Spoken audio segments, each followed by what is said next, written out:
زبور 12 مدد کے لیے التجا۔ میر مغنی کے لیے شمینیت کے سر پر داؤد کا مزمور۔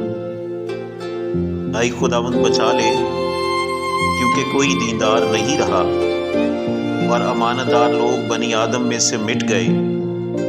وہ اپنے اپنے ہمسائے سے جھوٹ بولتے ہیں، وہ خوش آمدی لبوں سے دو رنگی باتیں کرتے ہیں۔ خداوند سب خوش آمدی لبوں کو اور بڑا بول بولنے والی زبان کو کاٹ ڈالے گا۔ وہ کہتے ہیں ہم اپنی زبان سے جیتیں گے، ہمارے ہونٹ ہمارے ہی ہیں، ہمارا مالک کون ہے؟ غریبوں کی تباہی اور مسکینوں کی آہ کے سبب سے خداوند فرماتا ہے کہ اب میں اٹھوں گا اور جس پر وہ پھنکارتے ہیں اسے امن و امان میں رکھوں گا۔ خداوند کا کلام پاک ہے، اس چاندی کی مانند جو بھٹی میں مٹی پر تائی گئی اور 7 بار صاف کی گئی ہو۔